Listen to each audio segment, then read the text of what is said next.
Peggy 16.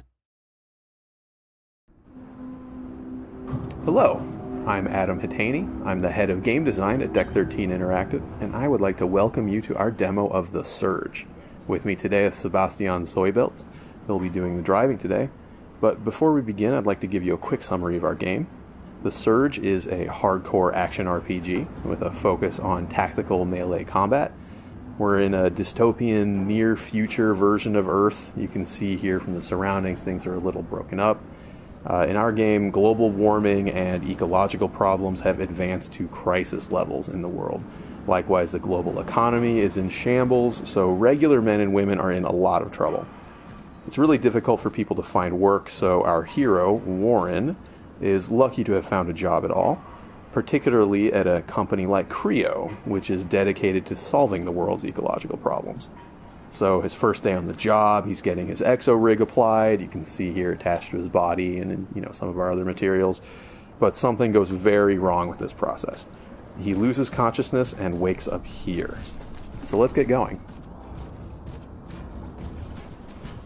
Okay, so this is an operations center. Functions a bit like a hub for us. You can do some crafting here. You can use your tech scrap to level up your exo rig, but we're not going to do that yet. We're going to head right into the action. This is one of our new coworkers. He's not in very good shape, as we can see. He's a little aggressive. I think we're going to need to defend ourselves. Now, melee combat in the Surge is stamina based. That means that while you're in combat, you're going to need to manage your stamina resource, or you might find yourself unable to complete a combo that you want to finish, or unable to dodge away from a counterattack. It's just something you need to pay attention to while you fight. And in the Surge, attacks are not light or heavy attacks, but rather horizontal and vertical attacks. And that's because the swing direction of your attacks actually matters. In the Surge, you can see here, you can target specific body parts.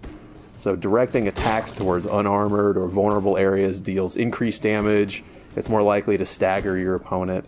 So it really pays to observe your enemies, pick out their weak points when you're going in for the kill there. Another thing that we really like to emphasize is that it's really good and beneficial for you to scan your environment, to look around for enemies and loot. Exploration is really important to us. So looking around, we see this guy in the dark banging his head.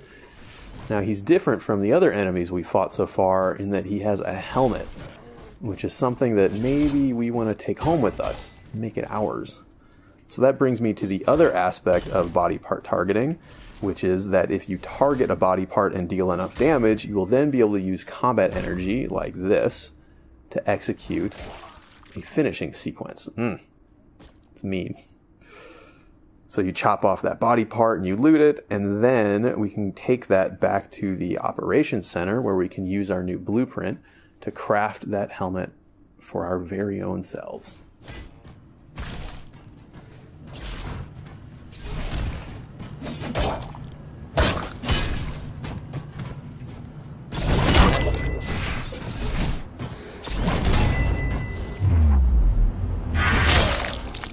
That's not very nice.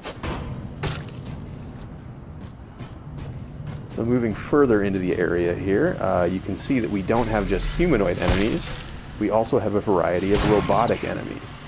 Many of these will also have limbs that can be chopped off. This could give you various rewards, new implants, new weapons, things like that. But these disassembly drones are more simple.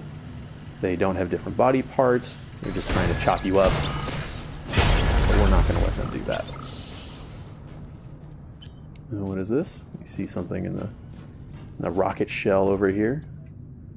Okay, this is also a new blueprint. So when we return to operations, we'll be able to craft the security staff as well.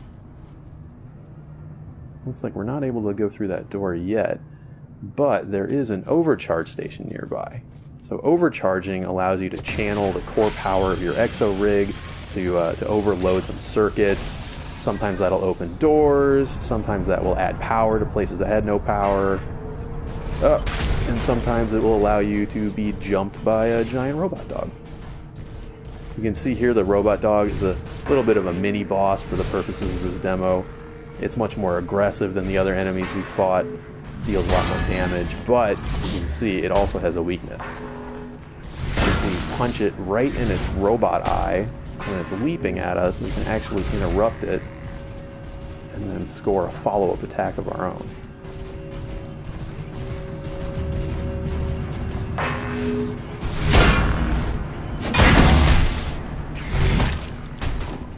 Be careful. Alright. Now that we have him taken care of, we can explore the warehouse a little bit more.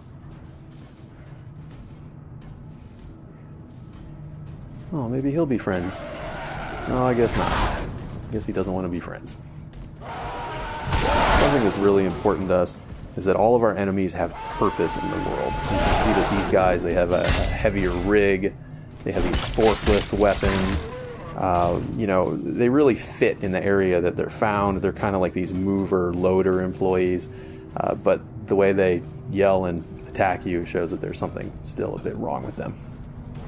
So up here is an exo lift. Why don't we try that out? Or we will not. We will deal with our friend here, and then we will use the exo lift. Our two friends.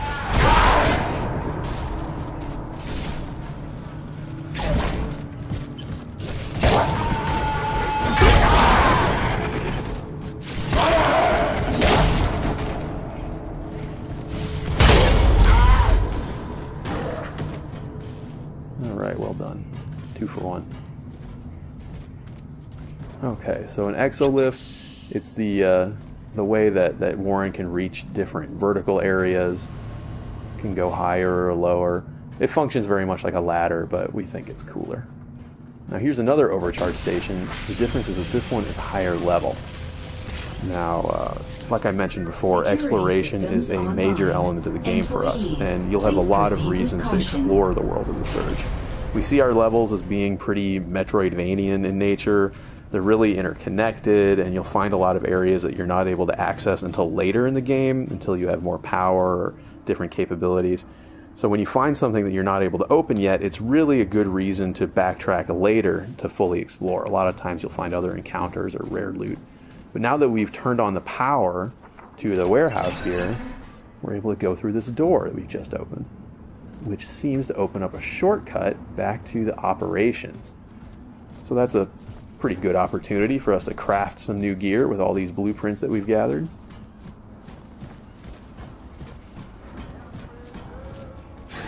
This is not a scheduled break time. I think it is a scheduled break time, thank you. So up ahead here is a med bay. This is what allows you to use your tech scrap to power up your exo rig. It heals you, of course. And then here we have a crafting station, so let's use that. Okay, so we see the blueprints that we've acquired so far. We see the helmet, we see the staff. Let's go ahead and make these things. Make the staff, make the loader weapons. And this is really the core gear loop for the game. You know, you cut off pieces from your enemies, you learn the blueprints, and then you use those to craft new equipment for yourself. So let's go ahead and try on some of these things that we've crafted. Security staff, loader weapons, sweet new helmet that we got before, and we also have this armor piece. Now, this particular piece of chest armor will illuminate in the darkness. It casts these bright lights. It helps you to see, helps you to find enemies and find loot. You know, other armors will, do things like protect you from environmental hazards. So it's really important for you to experiment with different pieces of equipment, see what sort of special effects they give, so that you know how to approach all the challenges of the world in the most effective way. So like I said, we can use tech scrap at the med bay to level up our core power. Looks like right now, yeah, we don't have enough to get a full level up yet, but that's okay, because now we've banked that tech scrap so we don't lose it when we die. And then we also have the implants, which I mentioned before. So implants can have passive benefits. They can also be active injectables like Sebastian has been using to recover his health when he's low. But all implants use different amounts of core power. So as you play the game, you really have to sort of balance the core power requirements and your total core power against the your personal gameplay style and the sort of effects that you think are most important. Alright, so why don't we head out and try some of these new toys that we've made. Be careful out there. Okay, so this is the way we like to do cutscenes in the Surge. We don't like to take control of your camera, you know, we make the cutscenes all part of the movie. What that means is that whether you watch them or not, they're always just going to occur around you, and whether you pay attention or not, it's really up to you. Sometimes we'll offer a context camera so you can have a more cinematic view, but it's never required. It's always your choice. And all of our different weapons, they have different move sets, different feels altogether, different finishing sequences. Pretty brutal. So as you get new weapons in the Surge, you'll really want to test them out, see which one feels the best to you, which one is most effective in your own hands. It's really your choice.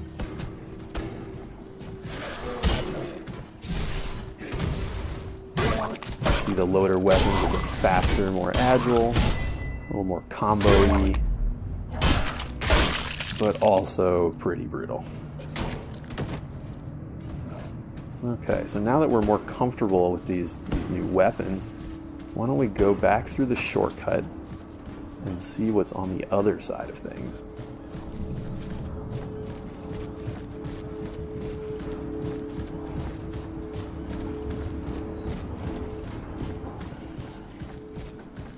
This is pretty dangerous. Reboot in progress. Okay, yeah, so I was talking before about the context camera. This is what lets you have a more cinematic view as this angry boss robot gets up out of the rubble. You can watch it if you want. You can also prepare for the boss fight. That's totally fine. You can see he wanted to shoot you with the railgun. Fortunately for him, it has malfunctioned, so he's going to have to use a little bit more of a personal touch.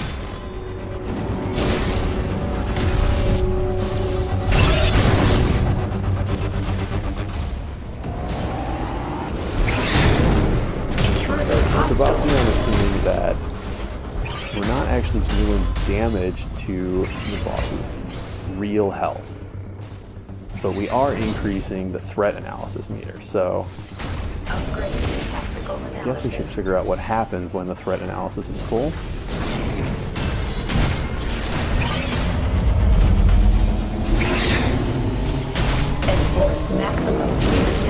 Punitive measures, huh? Rehabilitation implemented.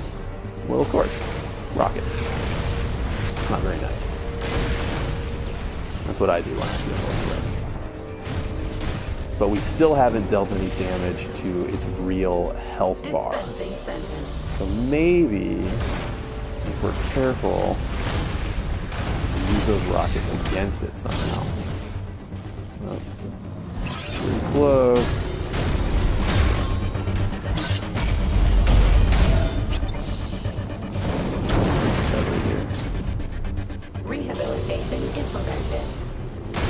Okay, there we go. So now we force it to be hit by its own rockets.